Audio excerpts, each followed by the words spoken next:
उत्तर प्रदेश के चीनी उद्योग के लिए जहां आज का दिन महत्वपूर्ण है, वहां मेरे लिए भी बहुत महत्वपूर्ण है, क्योंकि प्रदेश की पहली चीनी मिल आज से 120 वर्ष पहले गोरखपुर मंडल में ही देवरिया जनपद में लगी थी। और देवरिया से हुई ये यात्रा आज पूरे प्रदेश भर में 121 चीनी मिलों के साथ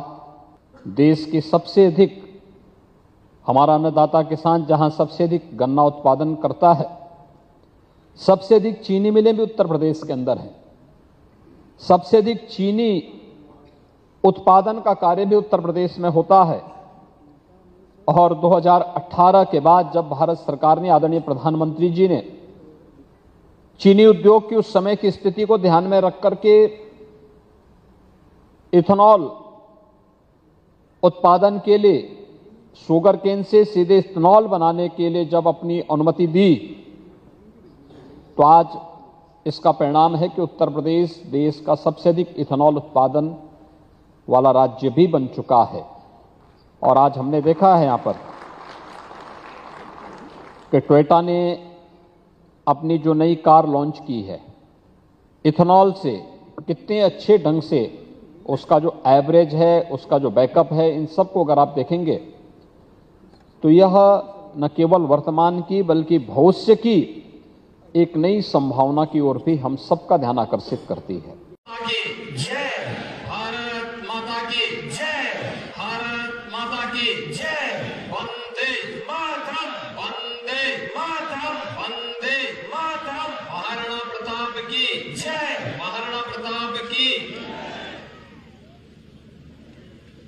शिवरात्रि की पूर्व संध्या पर राष्ट्र नायक महाराणा प्रताप की इस भव्य प्रतिमा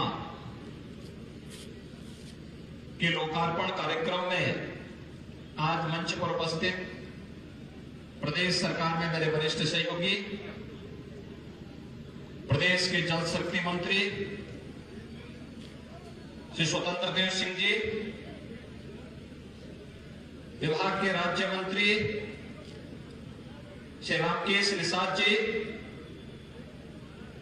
लोकप्रिय सांसद श्री आर.के. सिंह पटेल जी, हमीरपुर के लोकप्रिय सांसद श्री पुष्पेंद्र सिंह जी,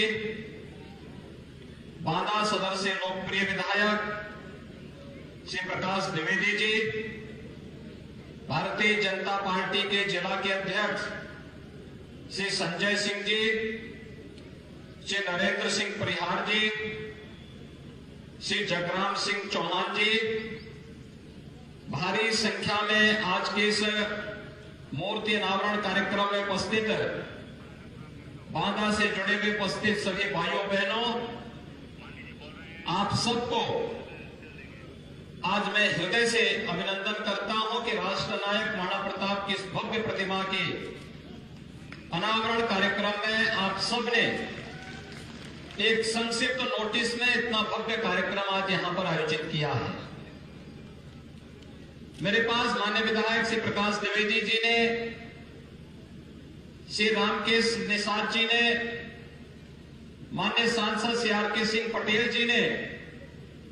और यहां के सभी अन्य माननीय जनप्रतिनिधियों ने बार बार इस बात को कहा था कि बांदा में आकर के महाराणा प्रताप की इस भव्य प्रतिमा के अनावरण कार्यक्रम में अगर आप आते हैं तो हमें बहुत अच्छा लगेगा। भाइयों बहनों, मेरी इच्छा थी कि किसी भी उस राष्ट्र नायक का जो हम सब के लिए, वर्तमान और भावी पीढ़ी के लिए प्रेरणादायी हो, अगर उनके नाम पर उनके कृतित्व को स्मरणीय बनाने के लिए कुछ किया जा सके तो ये हम सब के लिए गौरव की बात होती है। और हम लोग हमेशा प्रयास करते हैं कि कुछ कार्यक्रम दें, लेकिन बांदा जैसे सड़क को, बांदा जैसे एक बुंदेलखंड के जनपद में इतना भव्य आयोजन हो, ये कोई नहीं बोलेगा। कोई बाहर का व्यक्ति किसी अजनबी को यहां पे ला करके और इस मार्ग पर खड़ा कर देंगे तो वह बोलेगा कि यह कोई दिल्ली या लखनऊ जैसी राजधानी जैसी सड़क और इतना भव्य चौराहा है। जो स्वच्छता और जो सड़कों को चौड़ीकरण करने के साथ साथ भव्य रूप आप सबने यहां पर दिया है। जनप्रतिनिधियों ने, प्रशासन ने, जनता जनार्दन ने, व्यापार मंडल ने, सामाजिक संगठनों ने, ये अपनी सिटी के प्रति हमारी आत्मीयता के भाव को प्रदर्शित करता है और यही तो प्रेरणा महाराणा प्रताप ने हम सबको दी। भाइयों बहनों, महाराणा प्रताप का जन्म 9 मई 1540 को मेवाड़ में हुआ था, लेकिन जब वो मात्र 28 वर्ष के थे, उनके पिता राणा उदय सिंह का निधन हुआ। उन्हें राजगद्दी प्राप्त होती है और राजगद्दी प्राप्त होते समय न चित्तौड़गढ़ उनके पास था, न मेवाड़ उनके पास था। उस समय अकबर ने मेवाड़ और चित्तौड़गढ़ पर कब्जा कर लिया था। मात्र 28 वर्ष की उम्र में उनको मेवाड़ की सत्ता प्राप्त हुई, वो अभी अधूरी प्राप्त हुई थी। और मात्र 36 वर्ष की उम्र में उन्होंने हल्दी घाटी के युद्ध के बाद जब आगे अपनी लड़ाई प्रारंभ की तो 40 वर्ष की उम्र में उन्होंने मेवाड़ को भी वापस ले लिया था और चित्तौड़गढ़ को वापस लेने के साथ अकबर के उस समय की भारत की और दुनिया की सबसे बड़ी ताकत कही जाने वाली अकबर को नाकों चने चबाने के लिए मजबूर भी कर दिया था। और स्वदेश और स्वाभिमान क्या होता है, यह महाराणा प्रताप ने उन विदेशी आक्रांताओं को दिखाने का कार्य किया था। आज इसीलिए हर भारतवासी गौरव के रूप में जब भी स्वदेश और स्वराष्ट्र की बात होती है तो उस समय महाराणा प्रताप का नाम,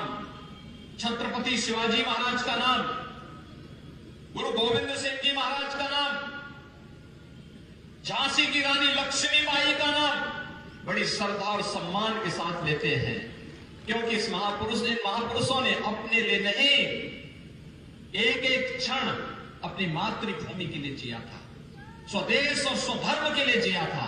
और स्वदेश और धर्म के लिए उनके योगदान के लिए आज सैकड़ों वर्षों के बाद भी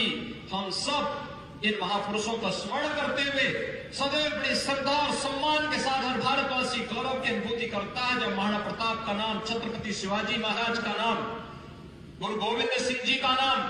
रानी लक्ष्मीबाई का नाम जब लेता है, बड़ी श्रद्धा और सम्मान के साथ, उसका सिर गर्व के साथ आगे बढ़ करके उसके मन में इच्छा होती है हम भी अपनी मातृभूमि के लिए कुछ कर सके तो हमारा जीवन धन्य हो जाएगा। और सचमुच महाराणा प्रताप के नाम पर इस चौक का नामकरण करने और इस भव्य प्रतिमा की स्थापना के माध्यम से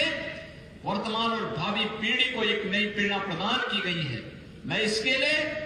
यहाँ के जनप्रतिनिधियों को, प्रशासन को, यहाँ के सभी सामाजिक संगठनों को और उन सभी महानुभावों को जिन्होंने इस पूरे यज्ञ में अपना योगदान किया है,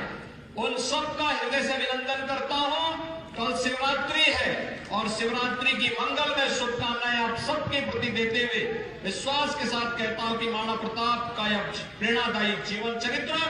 हम सदैव को सदैव स्वदेश और स्वधर्म के प्रति समर्पण के भाव के साथ कार्य करने की प्रेरणा देता रहेगा। आप सबके प्रति मेरी शुभकामनाएं, आप सबको शिवरात्रि की मंगलमय शुभकामनाएं देते अपनी वाणी को यहीं पर विराम देता हूं। जय हिंद। बहुत बहुत धन्यवाद माननीय मुख्यमंत्री जी। और इस अवसर पर वाम नगरी की स्मृतियां आपको मानस पटल पर अंकित रहे। माननीय सदर विधायक प्रकाश द्विवेदी जी से निवेदन करूंगा सभी लोगों से ये